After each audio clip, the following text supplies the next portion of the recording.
60 வயசுக்கு அப்புறமா சும்மா 20 வயசு யங்ஸ்டர் மாதிரி சும்மா சிக்கன் இருக்கணுமா? நான் சொல்ற இந்த பழக்க வழக்கங்கள கடைபிடிங்க. 60 வயசுலயும் உடற்பயிற்சி செய்யறது ரொம்ப முக்கியங்க.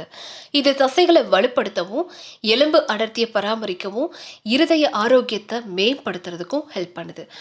டெய்லியும் 30 நிமிஷங்கள் வேகமா நடக்கிறது, நீச்சல் மற்றும் யோகா போன்ற பயிற்சிகள் இதய ஆரோக்கியத்துக்கும், மன அழுத்தத்தை குறைச்சு மன அமைதியையும் கொடுக்குது.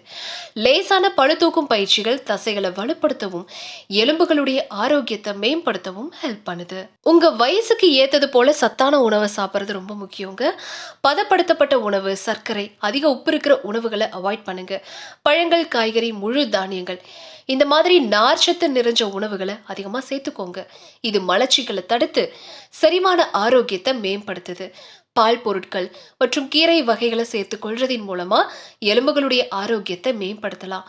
புரதச்சத்து நிறைஞ்ச பருப்பு வகைகள், மீன், கோழி, முட்டை இது எல்லாமே தசை இழப்பை தடுத்து உடலின் பழுது பார்க்கும் செயல்முறைகளை மேம்படுத்துது.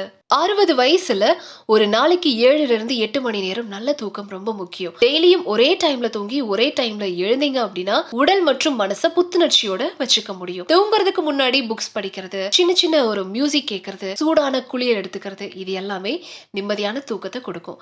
தூங்குறதுக்கு முன்னாடி காஃபின் மற்றும் ஆல்கஹால் சாப்பிட்றத அவாய்ட் பண்ணுங்க. இது கண்டிப்பா தூக்கத்தை பாதிக்குங்க. இன்னும் சொல்ல போனா வழக்கமான மருத்துவ பரிசோதனைகள் ரொம்ப முக்கியம். ரத்த அழுத்தம், சர்க்கரை அளவு ரெண்டையும் தொடர்ந்து கண்காணிச்சுக்கிட்டே இருக்கு. தொடர் பரிசோதனைகள் மூலமா கொலஸ்ட்ரால் அளவை கண்டுபிடிச்சு கட்டுக்குள்ள வச்சுக்கோங்க. பல் மற்றும் கண் பரிசோதனைகள் செய்வதன் மூலமா கண்களுடைய ஆரோக்கியத்தையும் பற்களுடைய ஆரோக்கியத்தையும் பராமரிக்க உதவும். வயதுக்கு ஏற்ற தடுப்பூசிகளை பத்தி உங்க மருத்துவர்கிட்ட கேட்டு தெரிஞ்சுக்கிட்டு அதை போட்டுக்கோங்க. வேறு ஏதாவது உடல் பிரச்சனைகளை ஆரம்பத்திலே கண்டுபிடிச்சு சிகிச்சை பெற ஹெல்ப் பண்ணும். ஃபைனலி அண்ட் முக்கியமா 60 வயசுல நேர்மறையான மனப்பான்மையோட இருங்க. கடந்த காலத்தை பத்தி கவலைப்படாம நிகழ்காலத்துல கவனம் செலுத்தி எதிர்காலத்தை நம்பிக்கையோட ஃபேஸ் பண்ணுங்க. ஒவ்வொரு நாளும் நடந்த நல்ல விஷயங்களை நினைச்சு பாருங்க. இது உங்களுடைய மனநிலையை மேம்படுத்தும். அதிகமா சிரிக்கவும் நகைச்சுவையான விஷயங்களையும் அனுபவிங்க. உங்களுக்கு விருப்பமான விஷயங்களை ஈடுபடுறது மகிழ்ச்சியையும் மன நிறைவையும் கொடுக்கும். உங்க உடல் மற்றும் மனசை கவனிச்சுக்கோங்க. நீங்க தனியா இல்லை அப்படிங்கறத எப்பவுமே ஞாபகத்தில் வச்சுக்கோங்க. தேவைப்பட்டா நண்பர்கள், குடும்பத்தினர் அல்லது நிபுணர்கள் கிட்ட உதவி கேட்க தயங்காதீங்க.